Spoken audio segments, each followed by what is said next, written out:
A Sara Tavares disse uma coisa e eu concordo inteiramente. Os médicos são anjos na Terra.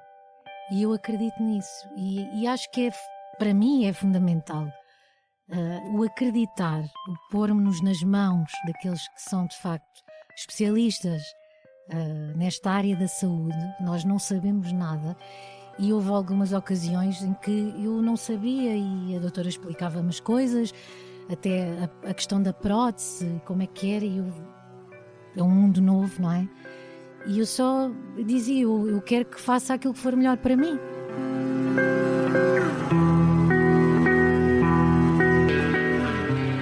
A minha convidada viveu de perto com o cancro da mama na família.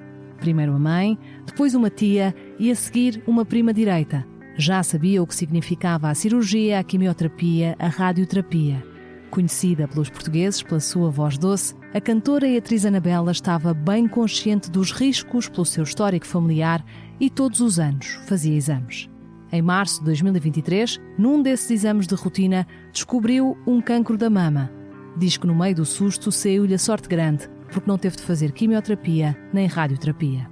Depois do cancro, tornou-se menos perfeccionista, mais prática e aprendeu a ouvir os sinais do corpo. Considera-se leve e positiva, mas diz que vive com medo de que o cancro possa voltar.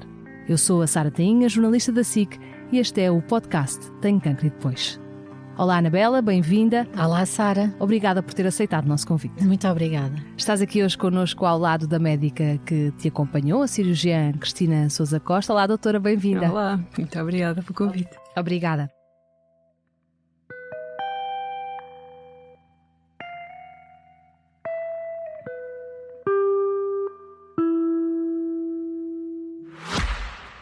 O cancro é de todos. Tenho Cancro e Depois é um projeto editorial da SIC Notícias com o apoio da Novartis. Um espaço multiplataforma que acolhe todas as vozes que contribuem para normalizar como se fala de cancro, fundamental para uma sociedade mais informada e empática. Partilhamos experiências e criamos pontes, porque o cancro também deve ser conversa. Saiba mais e acompanhe este projeto em tenhocancroedepois.pt.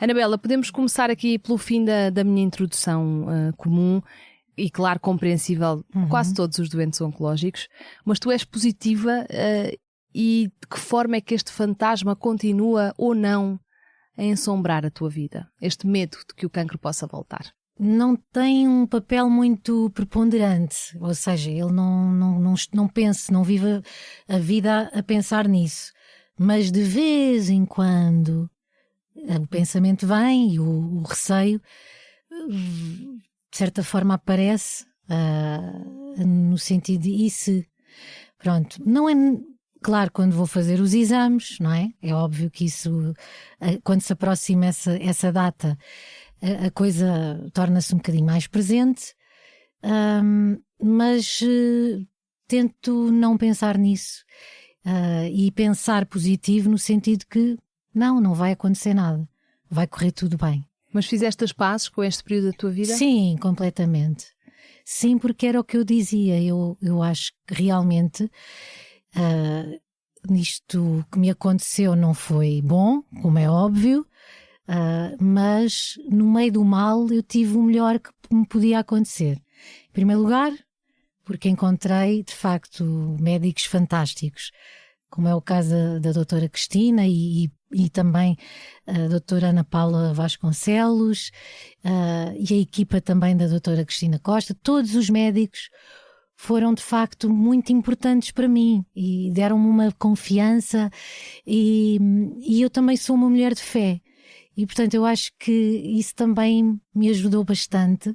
Essa fé que eu sinto é uma esperança constante, é um sentimento sempre de ver o lado bom, não pensar que vai ser mau, vai ser bom. E se tiver que ser mau, eu vou ter as forças suficientes e vou lutar para que corra bem. E, portanto, acho que é isso. Mas ouvindo falar de cancro, nós já ouvimos de tudo, todas as perspectivas são válidas.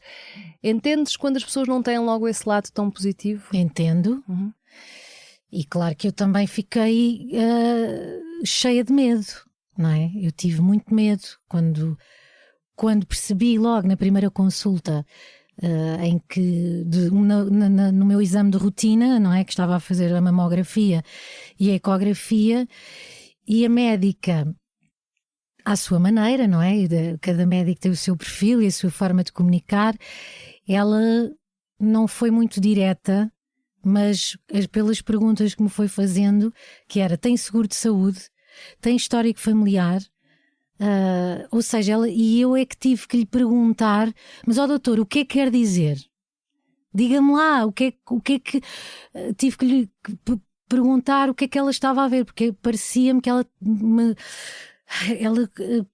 deu-me ali, pôs-me ali num ambiente tão tenso e pouco claro, que eu tive essa necessidade de lhe perguntar realmente o que é que ela queria dizer com todas aquelas perguntas, e depois felizmente encaminhou-me bem. Eu agradeço-lhe muito por isso, mas na altura saí de lá muito tensa e pouco esclarecida. Mas que resposta é que ela te deu quando tu fizeste a pergunta? Eu disse, mas isto é suspeito, acha que posso ter aqui alguma coisa maligna? E ela, sim, só disse isso, sim, mas assim com uma cara muito...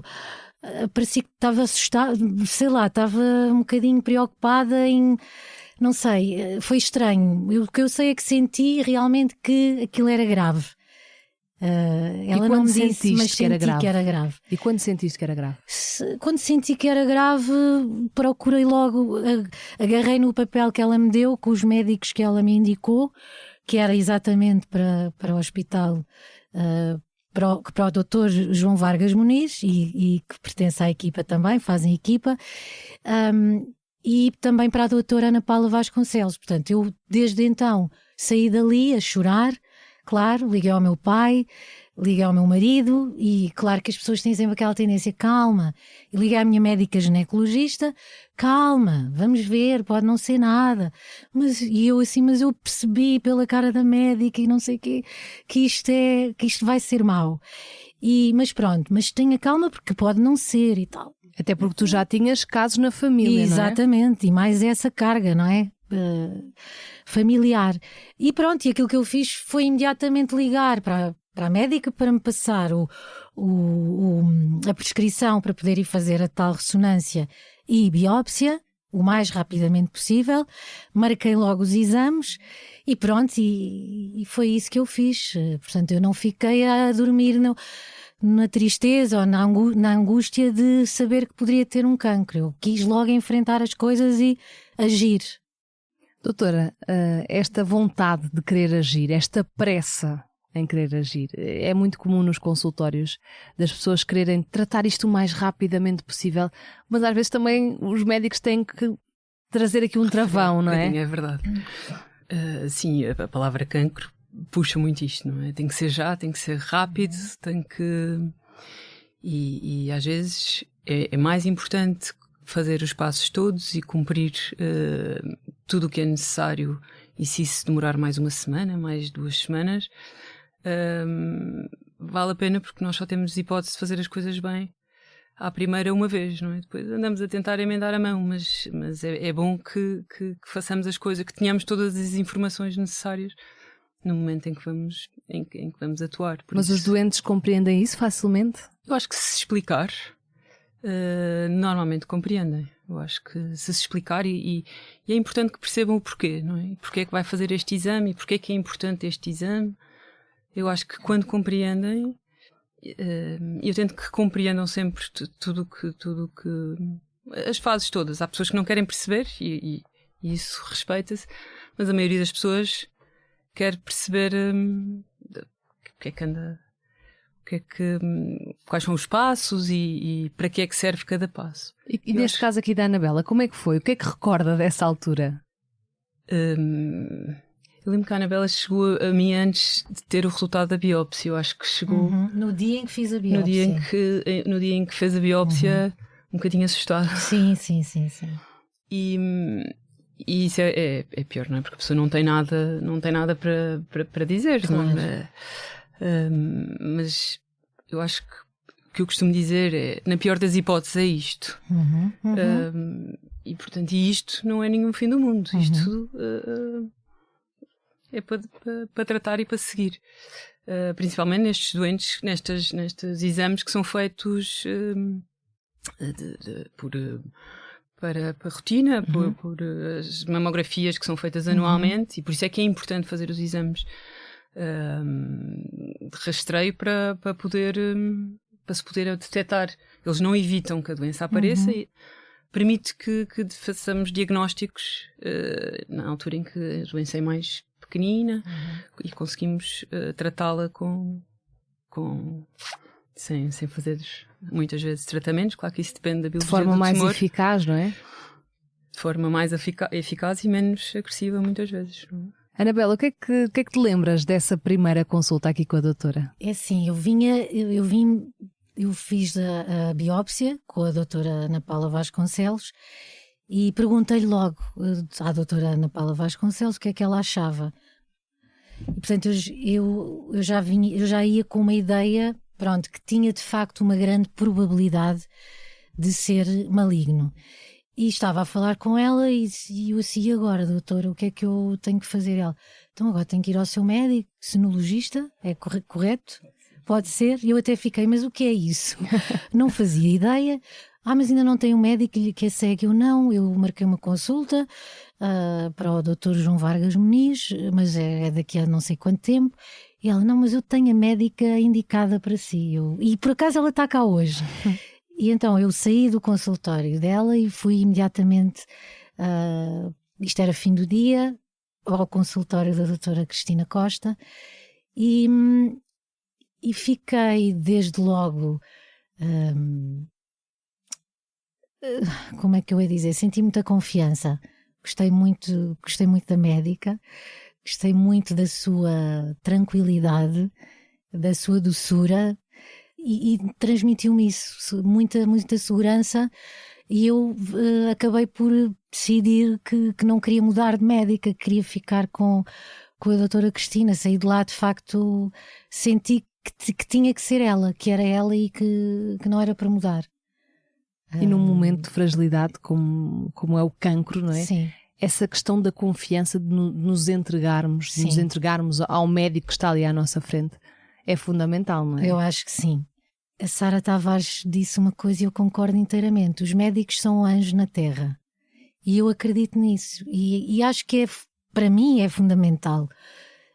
O acreditar, o pôr-nos nas mãos daqueles que são de facto especialistas nesta área da saúde. Nós não sabemos nada. E houve algumas ocasiões em que eu não sabia e a doutora explicava-me as coisas, até a questão da prótese e como é que era, e é um mundo novo, não é? E eu só dizia, eu quero que faça aquilo que for melhor para mim. E portanto é isso, quer saber, acho que é importantíssimo nós compreendermos o que é que vai acontecer, mas eu sou assim, eu deixo muito se confio, deixo muito guiar pelo médico. E eu acredito sinceramente, eu acredito muito nisso, que quando as pessoas se cruzam no nosso caminho, neste caso que foi uma coisa, eu acredito que é mesmo porque tem que ser. Doutora, quando ouve os doentes a falarem desta questão da confiança com o médico, sente esse peso da responsabilidade, de sentir que a vida daquela pessoa pode mudar, não é? Com o seu conhecimento, com o seu trabalho. Sente essa responsabilidade no dia-a-dia? Eu acho que a confiança no médico é fundamental. Acho que quando não há confiança, acho que se deve procurar outro... Tem que haver química, não é? Eu acho que a relação entre o médico e o doente, tem que haver química. Não há maior confiança do que uma pessoa se deixar anestesiar para deixar-se operar, não é fácil. Quer dizer, acho que é o maior sinal de confiança que se pode ter. Em relação à questão de dos médicos sentirem o peso da responsabilidade, eu acho como é que lida com isso enquanto médica? Felizmente trabalhamos em equipa e que é uma coisa que ajuda muito, não é? Estamos E as coisas, e hoje em dia a maioria do tratamento de cancro é muito protocolado, não é? A pessoa não é a minha decisão, é uma decisão baseada em estudos com muitas pessoas, portanto não sou eu que vou... É uma reunião multidisciplinar, Também não é? há uma reunião multidisciplinar em que nós discutimos cada caso, cada doente, com as várias especialidades que tratam o cancro de mama e toma-se uma decisão. Portanto, é claro que é partilhada, claro que não deixa, no momento em que vai ser operada, não deixa de ser a minha responsabilidade, mas acho que é partilhada toda a decisão do tratamento das doentes. E aqui no caso da Anabela nós estamos a falar de que tipo de cancro e o que é que foi feito? O que é que foi preciso fazer? Então, a Anabela tinha, apesar de ser um tumor inicial, tinha vários nódulos pequenos e que faziam uma área total axizar grande comparativamente ao tamanho da mama. Portanto, nós não conseguíamos tirar só um bocadinho e manter um aspecto estético aceitável. Portanto, nós optámos por tirar a mama toda. E não foi preciso fazer tratamentos depois, radioterapias, quimioterapias, não foi preciso fazer nada disso. Porquê?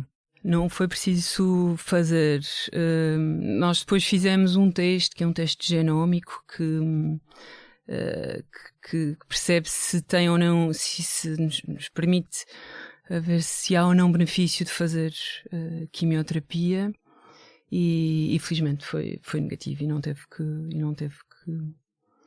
fazer quimioterapia, faz só hormonoterapia, não é um comprimido. Exatamente, por dia. E tu dizes, Anabela, que essa foi a tua sorte grande. Foi porque eu acho que eu vi a minha mãe, não é? E passou pela quimioterapia, pela radioterapia, e portanto percebi que não é fácil, é um processo muito difícil, mais duro para umas pessoas do que para outras, mas não é fácil e tem efeitos secundários e pode deixar algumas coisas menos boas no nosso corpo, não é? E portanto eu tinha quer dizer, ninguém quer passar por isso, não é? Portanto, quando eu digo isso, comecei a sorte grande, eu obviamente fiz a cirurgia, correu lindamente, correu tudo bem, os processos que eu fui tendo foram todos correndo bem, e é por isso que eu digo, depois ainda por cima, graças a Deus não tive que fazer os tratamentos, eu digo, só posso dizer que só posso agradecer e dizer que tive muita sorte no meio disto tudo, é isso que eu sinto. Pronto, e senti isso, e acho que toda a gente à minha volta também sentiu isso, não é? Que alívio, que bom.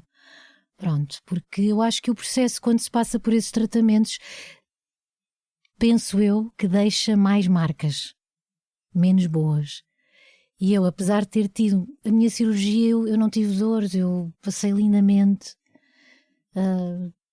não tive um acompanhamento familiar maravilhoso. Portanto, eu apesar de ter tido cancro, eu tive um processo em que só posso estar grata, e foi um processo que eu vivi de alguma forma bem. Mas também não podemos romantizar, não é? Qual é que foi assim o momento mais difícil para ti no meio disto tudo? Desde o início até agora. Eu acho que foi quando realmente soube que era um cancro, não é? Quando tive de facto a certeza que era maligno, mas acho que foi nessa altura que o pior. E depois, se calhar, tive se calhar um dia menos bem, de facto tive algumas dores só ali num período em que eu acho que me esforcei demais. E liguei à médica, estava preocupada porque sentia ali umas dores que não era suposto, e talvez, penso que na altura a doutora me falou que tinha sido uma contratura que eu fiz, talvez ali do músculo, e que me estava a causar aquelas dores que tive. E do ponto de vista emocional, o que é que te lembras assim de algum momento que te tenha marcado neste percurso? do que eu me recordo, o que me marcou mais foi de facto ter o apoio incondicional dos meus pais e do meu marido. Eu acho que isso nestas fases da vida é aquilo que mais te emociona e que conta mais. E que de facto é aí que tu percebes realmente o que é importante na tua vida, o que é mais importante. É de facto a tua família que está ali nestes momentos que são sempre dolorosos, porque a gente, quando tem um diagnóstico destes, não sabe o que é que vai acontecer, não é? Não sabe como é que vai ser este caminho da doença e portanto é sempre uma espada à ponta que temos, parece que temos sempre uma pistola apontada à cabeça, não é? E agora como é que vai ser? Será que eu vou conseguir vencer isto? E eu, pronto, acho que foi isso. Não, de resto, acho que só posso, acho que e mesmo à minha volta disseram-me sempre que se surpreenderam um bocado com a minha forma de enfrentar a coisa. Porquê? Porque eu acho que, por exemplo, até os meus colegas no teatro, quando eu ainda fui trabalhar, não é? Durante algum tempo, e já sabia, e contei-lhes, aos mais próximos, e eles achavam que eu estava bem para aquilo que eu tinha, que estava a encarar bem a coisa e que não estava a chorar nos camarins e eles diziam-me isso, para além de estarem sempre na galhofa comigo e fazer brincadeiras, para eu estar sempre assim muito bem disposta. Tiveste sempre a trabalhar durante todo o período? Sim, até uns dias antes da operação. E portanto, eles surpreendeu-se, e o meu marido também achou que eu levei muito bem sempre este processo, e eu também acho que sim, que levei, mas é isso, eu acho que é a minha maneira de estar e de... Era o que eu dizia aos meus amigos: isto é mau, eu não queria passar por isto, pois não, mas eu estou aqui, a minha mãe já passou por isto, a minha tia já passou por isto, a minha prima já passou por isto, e elas estão cá, e porque é que eu também não hei de conseguir ultrapassar isto? Portanto, vamos fazer o que tem que ser feito e ter esperança e fé, pronto. É isso. Mas tu já és uma pessoa positiva, não é? Na vida. Sim. Fora isto. Sou, e acho que sou forte. Dentro da minha... Tenho a minha fragilidade, como toda a gente. Mas acho que nestes momentos difíceis, eu acho que é muito importante. Eu tenho que lutar. Tenho que lutar por mim, pela minha saúde, pela minha vida. E, portanto... É andar para a frente. E lutar um dia de cada vez, foi isso que a doutora te disse, não é? Disse qualquer coisa do género, não sou Deus, mas... Sim, é verdade. Eu não sei se a doutora se recorda. Nós estávamos a marcar a operação e havia já estávamos na primeira semana de abril, e havia duas hipóteses assim mais próximas, umas datas, que era 20 de abril ou na semana logo seguinte, que era 27 de abril, que até estava mais tranquilo, mas se eu quisesse ser operada a 20, ficava lá para o fim, mas era operada. E eu tinha, nessa semana, entre 20 e 27, tinha 2 concertos. Está-se a recordar? Eu estava com o meu marido e o meu marido até dizia: doutora, o que é que acha? Isto é uma coisa importante para ela gosta tanto, é com o Paulo de Carvalho, e é uma coisa que ela queria tanto fazer, e pode fazer, não é? Por uma semana. E eu perguntei ao doutor: o que é que acha? E a doutora só me disse isto assim: eu não sou Deus.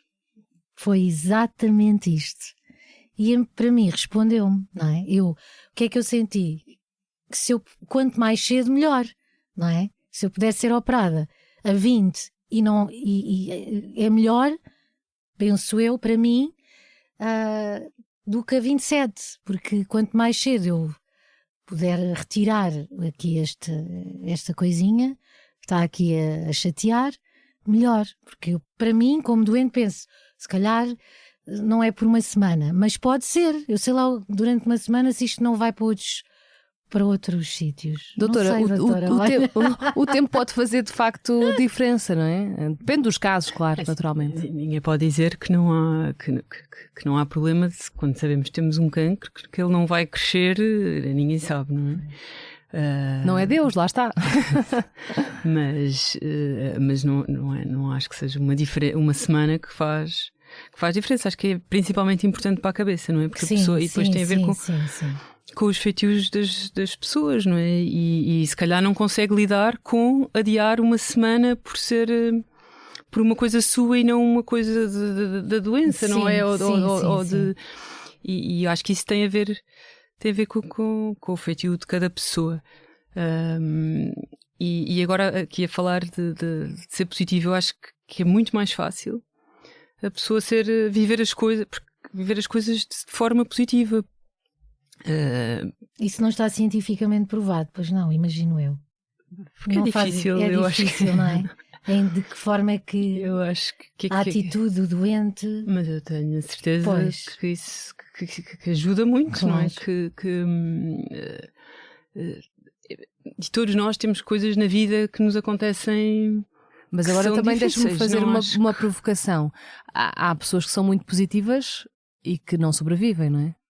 Certo, mas não estou a dizer que vou ser positiva e não vou fazer quimioterapia, não é? Exato. Não é isso que eu estou a dizer, mas é ser positiva em oposição porque a mim, porque é que isto me tinha que acontecer, eu sou tão boazinha, isto é uma coisa que se ouve, não é? Eu sou tão boazinha, como é que para toda a gente, como é que isto a mim me aconteceu? Quer dizer, o cancro é muito democrático, não é? Acontece a toda a gente, não é? Pessoas boas, a pessoas más, a toda a gente. E acho que ter uma atitude positiva, dizer, pronto, é isto. Agora vamos para a frente, temos que... qual é o plano? E eu acho que é fundamental a pessoa ter um plano, saber, agora eu vou fazer isto. Estar consciente dos passos, não é? Que aí vem. Isso, para a pessoa poder gerir emocionalmente aquilo que aí vem. Porque a palavra cancro assusta muito, não é? E às vezes é a primeira vez que a pessoa se confronta, eu não sou eterna, não é?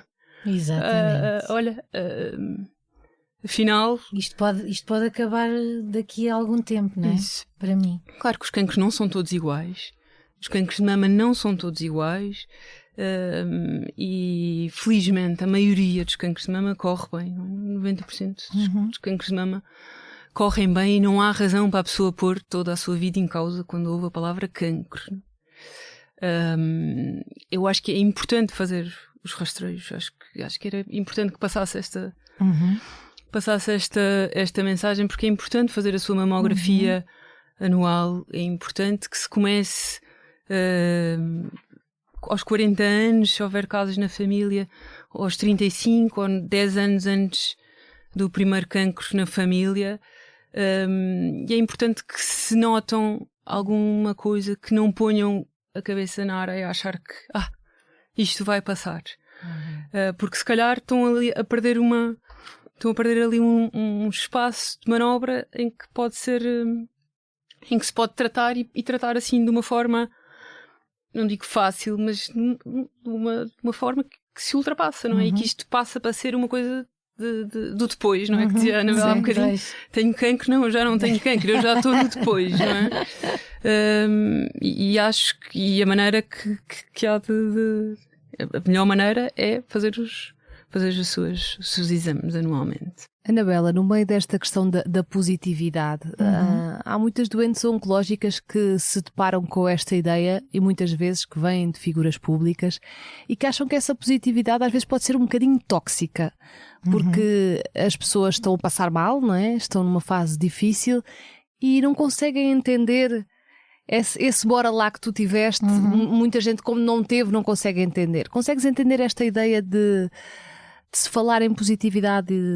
Eu percebo, mas eu também quando falo da impositividade é numa ótica de embora lá fazer o que tem que ser feito, é uma atitude proativa, não é agora vou ficar aqui presa na minha angústia e não vou fazer o tal plano e encarar isto como pronto, é um plano que eu, como outra coisa qualquer, que é para a minha sobrevivência, não é? Então é nesse sentido, não é? Ai, não é aquela coisa feliz, ai que bom, não é isso. É mesmo esta coisa de energia para ir com as coisas para a frente. Agora honestamente, eu acho que é anormal que alguém que esteja num processo, que não foi o meu caso, eu não passei por isso e eu decidi não tornar público esta minha doença, não é? Achei que era importante vivê-la na minha privacidade e como nem sequer tive que fazer tratamentos que pudessem, pronto, pôr um bocadinho à tona e à luz de que estava a passar por isto, achei que ia viver isto na privacidade. Mas o que eu queria dizer é natural que quem está a passar por um processo de quimioterapia e que tem momentos dificílimos de nem sequer ter paciência para estar com ninguém, não é? Eu acredito que olhem para aquilo, para alguém que venha com toda aquela vitalidade e espírito positivo, que diga, mas epá, agora ia dizer um nome feio, mas o que é isto? Mas para que é isto? Não é? Não há identificação, porque a pessoa está na verdade a viver momentos muito difíceis.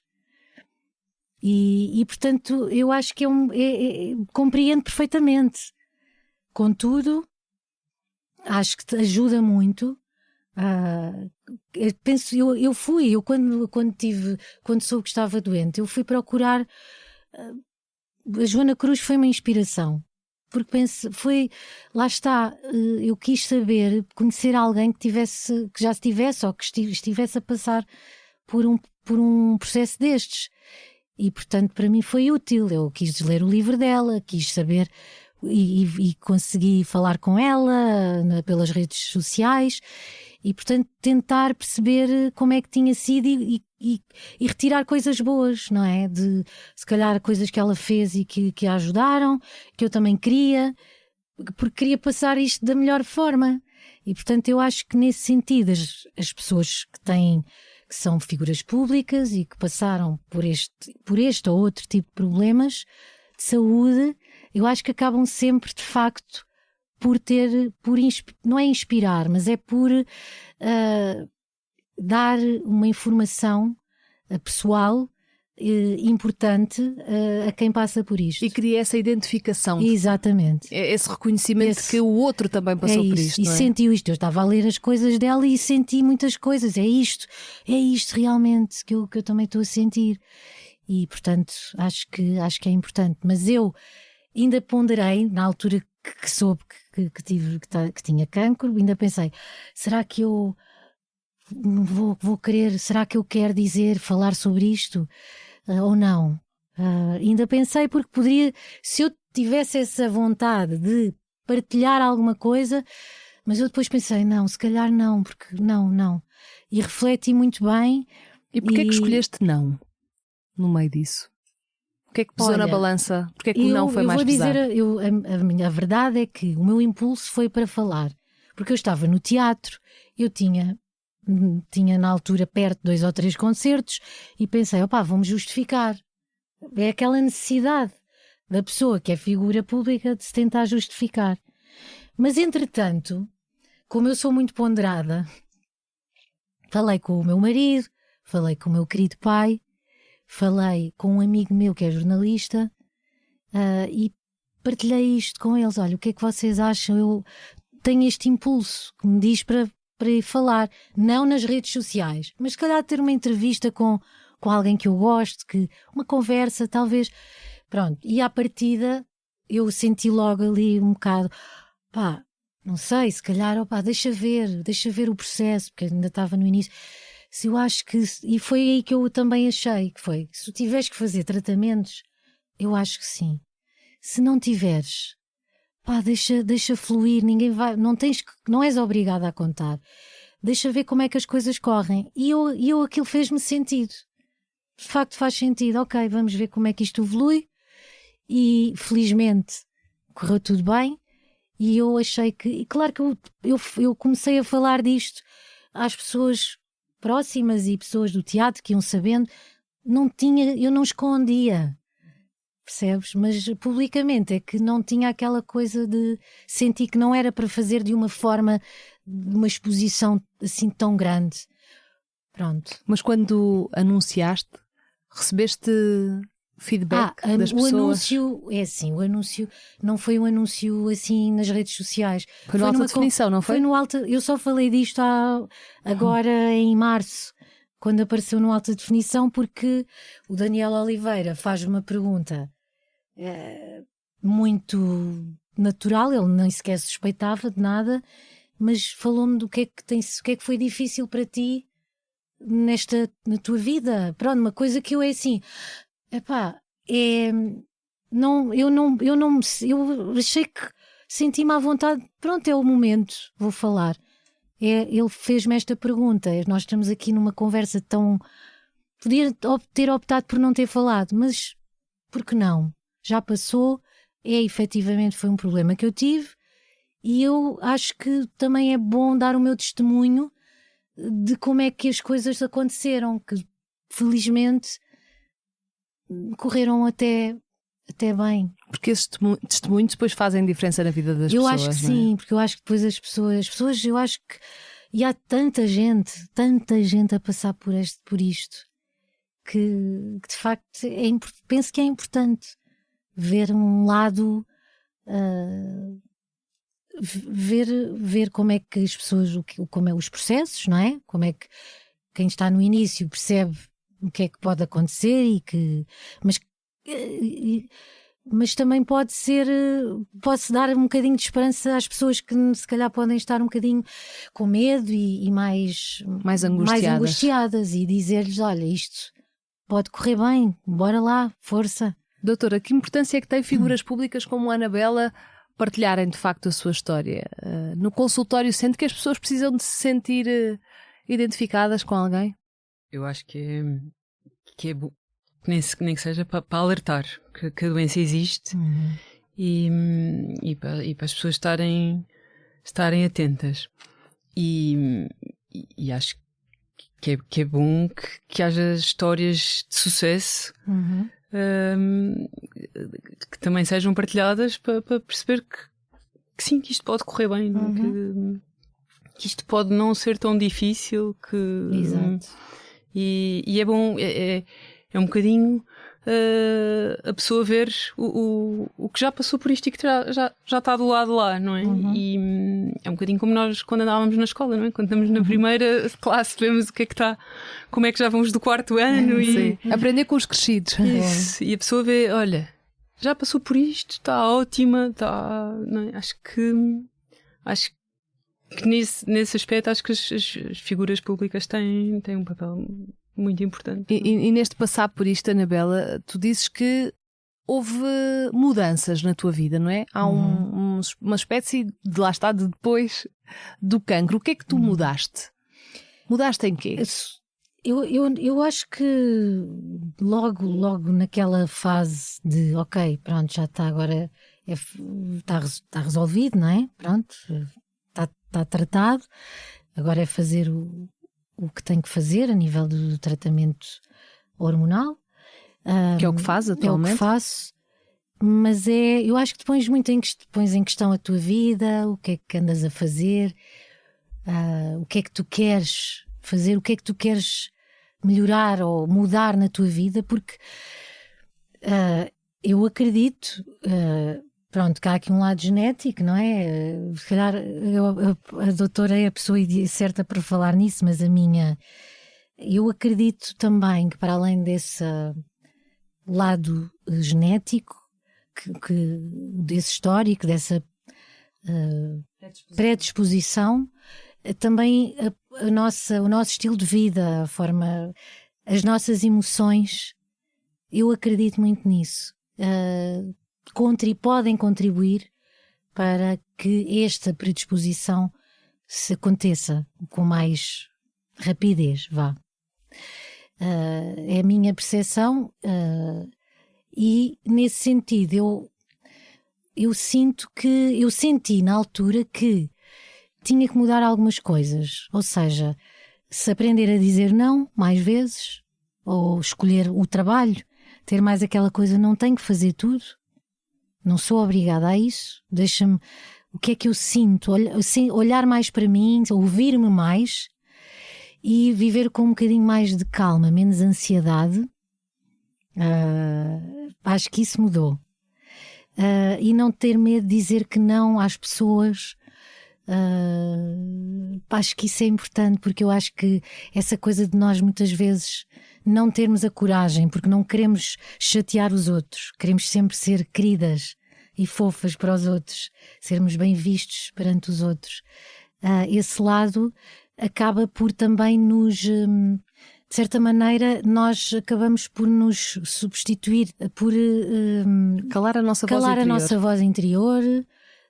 E não ir exatamente de encontrar aquilo que realmente nós queremos. E eu aprendi um bocadinho isso, e a ter um bocadinho mais de calma e viver um bocadinho com mais tranquilidade. E dizes que aprendeste a ser menos perfeccionista. Menos perfeccionista, não viver tão se errei, ai que horror, que coisa, mas e agora? E a viver a pensar nisso? Não, errei, passa à frente. Já ninguém se vai lembrar disso. Daqui a 2 ou 3 dias, a tua cabeça é que fica amarrada a esses erros, a essa culpa às vezes. E portanto é isso. E claro que também comecei a tentar perceber o que é a questão hoje em dia fala-se muito, não é? Da inflamação do corpo, coisas que eu não, do estilo de vida. Eu já fazia exercício físico, se calhar agora tento fazer um bocadinho mais. A nível da alimentação também quis aprender um bocadinho mais, o que é que ajuda a que eu possa estar menos predisposta a que isto volte a acontecer. Foi mais essas coisas, mas muito também na ótica do... O que eu sinto é que o stress faz muito mal. Lido mal com o stress. O stress mau, não é? Não é o trabalho bom, a gente ia a lufa-lufa, coisas que eu gosto de fazer, é bom.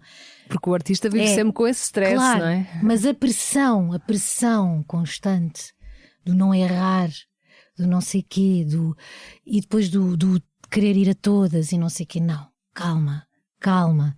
O meu corpo disse-me, eu acho que disse-me, calma, para um bocadinho. E acreditas seriamente que o cancro possa estar relacionado com isso? Com os níveis de stress? Não que é só disso. Eu não sou médica e não me quero meter nisso.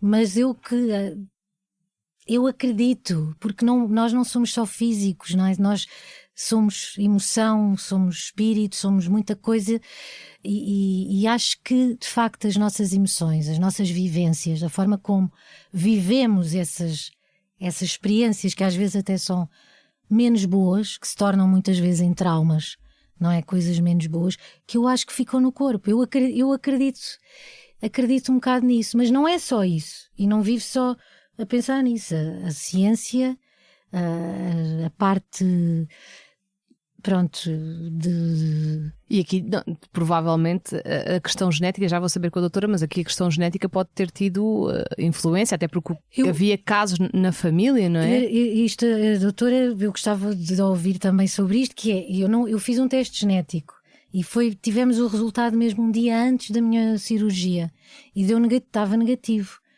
apesar de eu ter um histórico familiar. Doutora, e então, doutora? Quer esclarecer?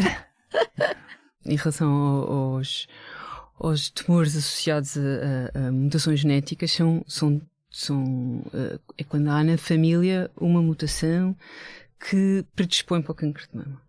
E o que vemos são famílias com muitos cancros em várias gerações, mulheres jovens com cancro de mama no homem, e temos algumas mutações identificadas.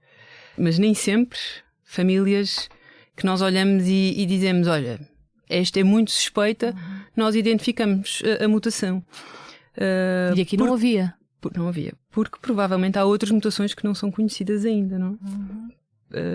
E à luz da ciência vão sendo descobertas mais mutações. Nós, quando fazemos um teste, fazemos um painel de vários genes, aqueles que já são conhecidos e os que estão mais associados ao cancro de mama, e o facto dele ser negativo, ou seja, de não encontrar nenhum desses genes mutados, não quer dizer que não possa existir na família uma predisposição, mas que nós ainda não conhecemos. Claro que é mais fácil quando descobrimos.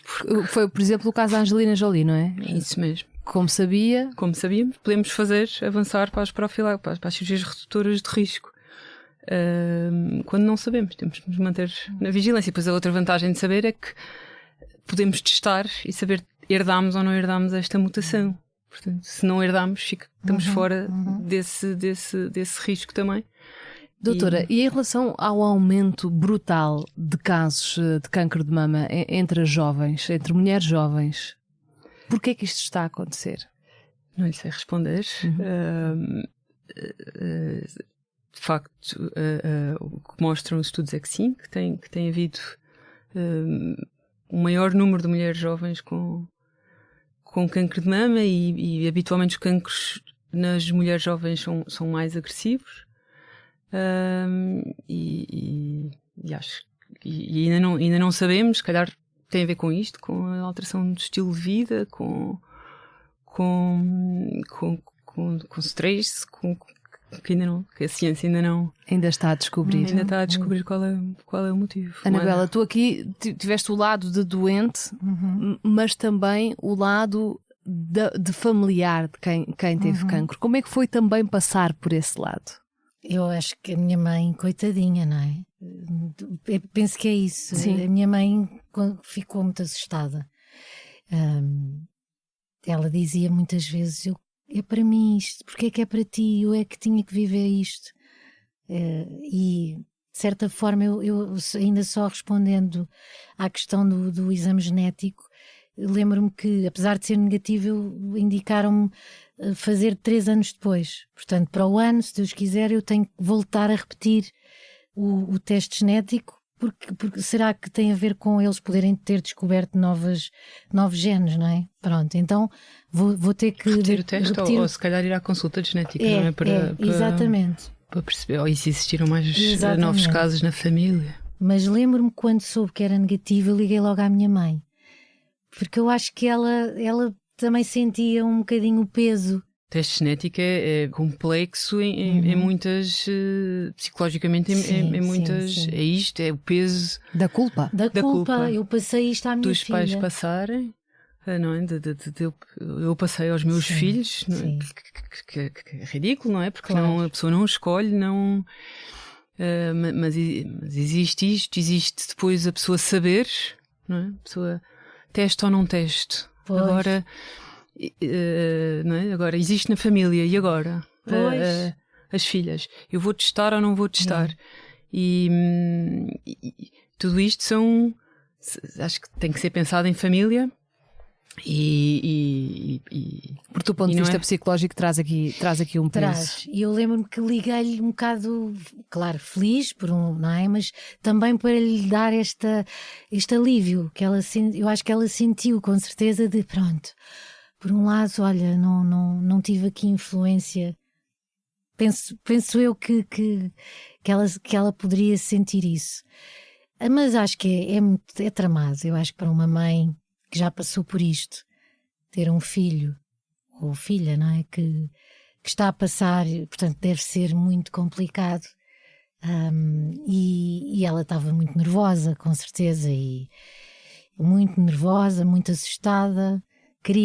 Ficou no dia em que eu fui operada e não podia visitar, porque no hospital nem dá para ligar para lá, ninguém lhe diz nada. Ela queria lá ir de carro, e eu quero ver a minha filha, aquelas coisas muito de mãe, muito, pronto, mas foi muito difícil. Anabela, já estamos a chegar ao fim do nosso tempo, mas queria perguntar-te o que é que tu gostarias de dizer a quem acabou de ser diagnosticado com cancro, depois de teres passado por isto? Que tenha muita calma e muita fé, e que acredite nos médicos. Se gosta dos médicos, se sente confiança, que acredite. E se não se não tem completamente confiança no médico, olha, que peça uma segunda opinião, que vá a outro médico, para poder ter essa paz, porque eu senti essa paz é este o caminho, e portanto eu acho que é isso. Se tem dúvidas, não tem mal nenhum ir a outro médico e pedir segunda ou terceira opinião e confiar e pensar nos casos positivos, pensar nas pessoas que estão bem, que já ultrapassaram estes problemas. Não se foquem no mau, foquem-se no bom, nas pessoas positivas e peço desculpa, mas não dramatizem. Foquem-se no tratamento e tenham fé e acreditem nas pessoas que estão à sua volta. Anabela, doutora, muito obrigada às duas. Obrigada.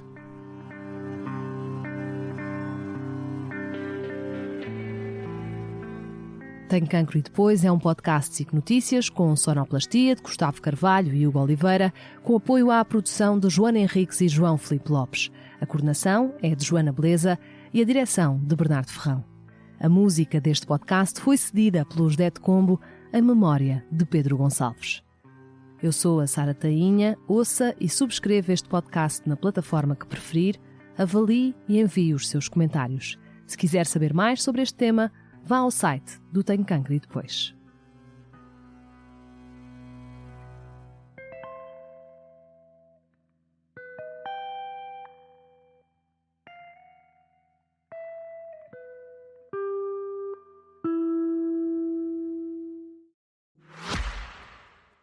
O cancro é de todos.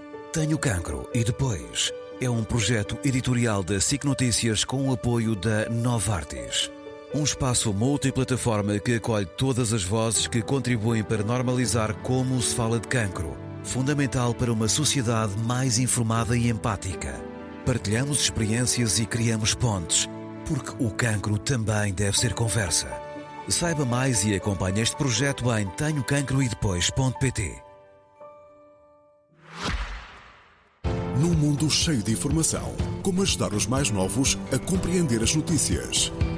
O Grupo de Mídia Impressa tem hoje na sua oferta informativa o SIC Explica-me e o Expressinho, projetos editoriais pensados exclusivamente para crianças e jovens. Notícias claras, adaptadas, que despertam curiosidade e formam cidadãos informados. SIC Explica-me e Expressinho. Informar para crescer.